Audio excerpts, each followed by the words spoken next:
so passionate about this podcast is really people coming in and sharing their passion and how they all want to make this world a better place. Imagine everybody is like, I am love. And then you wouldn't want to hurt anybody.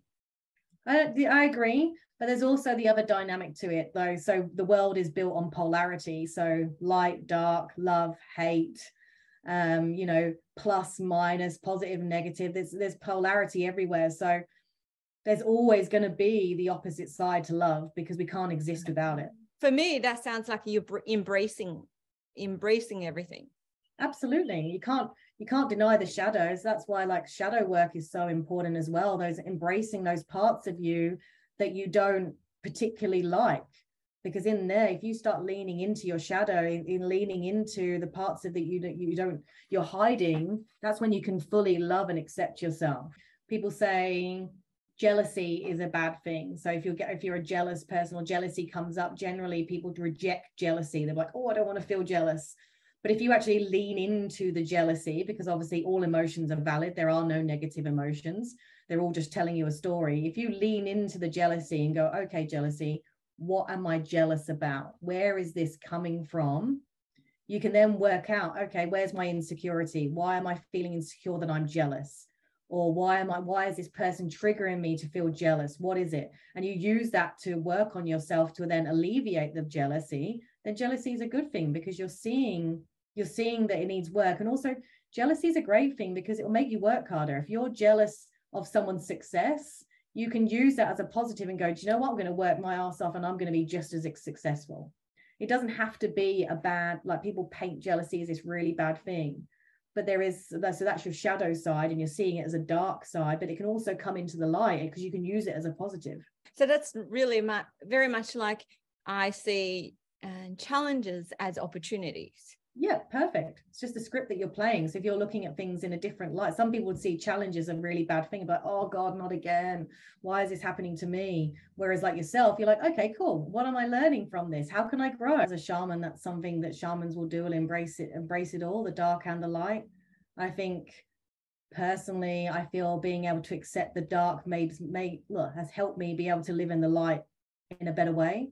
So I accept my darkness. I accept what's happened. I accept that there is bad things going on in the world, or what we deem as bad, because when you get down to it, like, we've created the labels around what's right or wrong, what is good or bad. If we just treat it as an experience, it becomes a completely different label. I believe that I've come down from source energy. We've all come here from source energy, and where source energy is here to experience. So to experience the good, the bad, the everything in between, it's all an experience, and we've chosen to label it. So we choose that. We've said that happiness and money and wealth and living out in the country is happiness, is good for us, and we're labeling that arguing and scarcity and hunger is bad, right? But if you look at it in its purest form, that source has come down to experience. Source wants to experience everything, the good and the bad, the hardship, the easy times, the love, the hate, the fear, the everything. So once we start accepting that we're here experiencing, I have personally found life to become a lot easier. There's a really good book called Existential Kink. She really explains around how the soul wants, or your soul is here to experience, and we can see that through what keeps getting attracted into people's lives. It's another form of shadow work, and it's a very, very interesting book if people want to have a read, and she explains it very, very well. But I love that, because actually facing some of my experiences and seeing them as, oh, actually my part of me wanted to experience that, has helped me, has actually empowered me. Does that make sense? Yeah. How does having such a belief that life is just about experience? It's the process, it's a journey, not about an end destination or the end results. How does that change yourself and your life? I found it really freeing. Because I get to, if I'm here experiencing, then I'm going to choose to experience it at my deepest levels, all of it.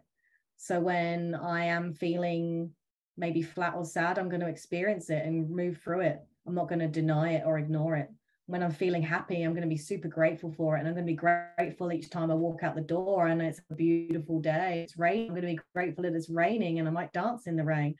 It's just a freeing experience. I live very differently to how I used to. I used to see the world in a very different eyes, with very different eyes.